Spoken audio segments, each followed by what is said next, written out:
Hi friends, welcome to my channel Baby's Taste Hut. ഇന്നിതപ്പോൾ വൈകുന്നേരമായപ്പം കുറച്ച് നല്ല സ്ക്വിഡ് കിട്ടി. വലിയ സൈസൊന്നുമല്ല, എന്നാൽ കുറച്ചൊരു 2-3 നല്ല വലുതുണ്ടായിരുന്നു. പിന്നെ ബാക്കിയെല്ലാം ചെറിയ ചെറിയ സൈസായിരുന്നു, സ്റ്റാൻഡേർഡ് സൈസുള്ളതാണ്. അപ്പം നന്നായിട്ടൊന്ന് ക്ലീൻ ആക്കി എടുത്തു. ഞാനോർത്ത് ഈ സ്ക്വിഡ് ഒന്ന് റോസ്റ്റ് ചെയ്തേക്കാമെന്ന് ഓർത്തു. അപ്പം റോസ്റ്റ് ചെയ്യാമെന്ന് ഓർത്തു, എന്നാൽ ഷൂട്ട് എടുക്കണമെന്ന് ഒട്ടും ഓർത്തില്ല. കാര്യം അതിന് വേണ്ടിയുള്ള കുറച്ച് കാര്യങ്ങളൊക്കെ ചെയ്ത് കഴിഞ്ഞപ്പോഴാണ് ഓർത്തത്, അയ്യോ ദൈവമേ ഒന്ന് ഷൂട്ട് എടുത്താലോ എന്ന്. അപ്പോൾ ഓൾറെഡി ഞാനിപ്പോൾ ഇതാ കുക്കറിനകത്തേക്ക് വെളിച്ചെണ്ണ ഒഴിച്ചു.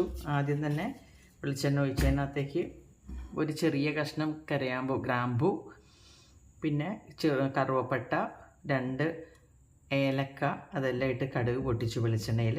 അതിന് ശേഷം സവാള ഇതുപോലെ ചെറുതാക്കി അരിഞ്ഞു. അത് ബേ ലീഫ് ഇട്ടിട്ടുണ്ട് കേട്ടോ, ബേ ലീഫ് ഇട്ടിരുന്നു. അതിനുശേഷം സവാള ചെറുതാക്കി അരിഞ്ഞു. അത് എൻ്റെ കൂട്ടത്തിൽ തന്നെ പച്ചമുളകും ചെറുതാക്കി അരിഞ്ഞ ഇഞ്ചി അതും കൂടിയിട്ട് നന്നായിട്ട് സോട്ട് ചെയ്തു. ഇനി സോട്ട് ചെയ്തിട്ട് ബാക്കി മസാല ഇടാൻ പോവാണ്. അന്നേരം ഓർത്ത് പെട്ടെന്ന് ഷൂട്ട് എടുത്തേക്കാന്ന് ഓർത്തെ. അപ്പോൾ അതുകൊണ്ട് നിങ്ങൾ ഇത്രയും കണ്ടപ്പോൾ ഞാൻ ഇൻഗ്രീഡിയൻസ് എല്ലാം പറഞ്ഞു, ഇത്രയും സോട്ടാക്കിയാൽ എന്തൊക്കെയാണ് ഇട്ടേന്നുള്ള പറഞ്ഞിട്ടുണ്ടായി. അതിലേക്കൊക്കെ കിടക്കണുണ്ടോ? ഓക്കെ, ഇനി അതിനകത്തേക്ക് ഇപ്പം നന്നായിട്ട് സോട്ടായിട്ടുണ്ട്. ഇനി എന്തൊക്കെ മസാലപ്പൊടിയാണ് ചേർക്കുന്നതെന്ന് നോക്കാം. അതിനകത്തേക്ക് ഏകദേശം ഒരു ടീസ്പൂൺ മാത്രമേ ഉള്ളൂ കാശ്മീരി മുളക് പൊടി ചേർക്കുന്നത് കേട്ടോ. 1 ടീസ്പൂണേ ഇടുന്നുള്ളൂ. കാര്യം മുളകിന് പകരം നമ്മൾ എരിവിന് പകരം വേറെ ഇടുന്നുണ്ട്. കൂടത്തിൽ ഒരു 1/2 ടീസ്പൂണിനടുത്ത് മഞ്ഞൾ പൊടി, അതേപോലെ തന്നെ ഒരു 1/2 ടീസ്പൂണിനടുത്ത് പെരുംജീരകം, 1 ടീസ്പൂണിനടുത്ത് ഗരം മസാല, 2 ടീസ്പൂൺ പെപ്പർ പൊടിച്ചത്, അതാണ് എരിവിനുള്ളത്. 2 ടീസ്പൂൺ പെപ്പർ പൊടിച്ചത്. ഓക്കെ, ഇത്രയിട്ടിട്ട് നന്നായിട്ടൊന്നും കൂടെ ഇളക്കുക കേട്ടോ.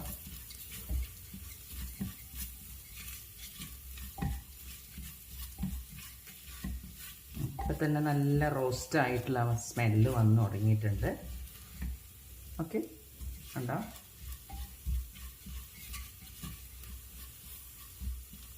അതായത് ആ ബേ ലീഫും ഏലക്കയും പട്ടയൊക്കെ ഇട്ടത് കൊണ്ട് നല്ലൊരു സ്പൈസി സ്മെല്ല്. മാത്രമല്ല ഗരം മസാലയും പെരുംജീരകവും ഒക്കെ ഇട്ടല്ലോ, പെപ്പർ പൗഡർ. ഓക്കെ, ഇനി അതിനകത്തേക്ക് നമ്മൾ റെഡിയാക്കി വെച്ചിരിക്കുന്ന ഈ കൂന്തൽ ഇടുവാണ്.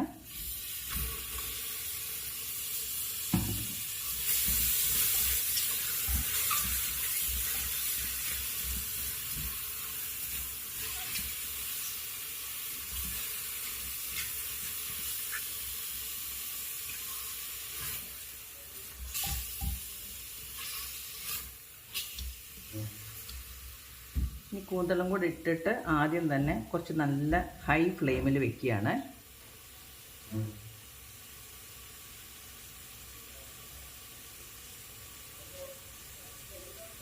ഞാനിപ്പോൾ സവാള വഴറ്റിയ സമയത്ത് ആദ്യം തന്നെ കുറച്ച് ഉപ്പ് ഇട്ടിട്ടുണ്ടായിരുന്നു. പിന്നെ അതിന് വേണ്ടുന്ന കുറച്ച് ഉപ്പും കൂടെ ഒരുവിധം ഇട്ടിട്ടുണ്ടായിരുന്നു.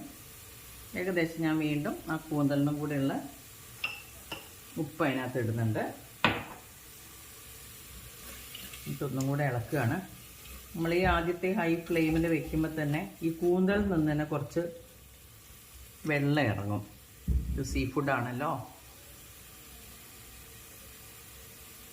ഇന്നൊക്കെ കാണാൻ പറ്റും. കുറച്ച് കൂന്തലിൽ തന്നെ കുറച്ച് എരിവ് ഇറങ്ങിയിട്ടുണ്ട്. ഈ കൂന്തലിൽ തന്നെ 2-3 ടൈപ്പിൽ വയ്ക്കാം കേട്ടോ. ഞാനിന്നിപ്പോൾ കുക്കറിലാണ് വെക്കുന്നത്. നമ്മൾ പുറത്തുള്ളവരൊക്കെ എന്ന് പറയുമ്പോൾ അവരൊക്കെ ഒരു 2 മിനിറ്റ്സ് അല്ലെങ്കിൽ 3 മിനിറ്റ്സ് ഒക്കെ വേവിച്ചിട്ട് കഴിക്കും. പക്ഷെ നമ്മൾ കുറച്ചും കൂടെ വേവണം എന്നല്ലോ എന്ന് ഓർത്തിട്ട് പാനിലൊക്കെ വെക്കുന്നതെങ്കിൽ 10 മിനിറ്റ് തന്നെ നല്ലതുപോലെ നന്നായിട്ട് റോസ്റ്റ് ചെയ്തെടുക്കാം. ഇതിപ്പോൾ ഒരു കുക്കറിലായതുകൊണ്ട് 2-3 വിസിൽ വരുമ്പോഴത്തേക്കും തന്നെ നമുക്ക് റെഡിയാക്കിയിട്ട് എടുക്കാൻ പറ്റും. കണ്ടോ, ഇപ്പം തന്നെ കണ്ടോ വെള്ളം പോലെ വന്നുണ്ടോ കുക്കറിൽ നിന്ന്. ആ ഒരു കൂന്തലിൽ തന്നെ വെള്ളം ഇറങ്ങിയിട്ടുണ്ട്. പക്ഷെ എന്നിരുന്നാലും കുക്കറിൽ വേവണമല്ലോ, അതിന് വേണ്ടിയിട്ട് ഞാനൊരു 1/2 ഗ്ലാസും കൂടെ വെള്ളം കൂടി ഞാൻ ഒഴിക്കുന്നുണ്ട്.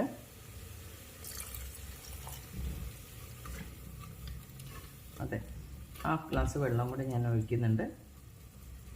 എന്നിട്ട് നമ്മൾ അടച്ച് വെച്ചിട്ട് ഒരു 3 വിസിലും കൂടെ വേവുന്നവരെ നമുക്ക് നോക്കാം.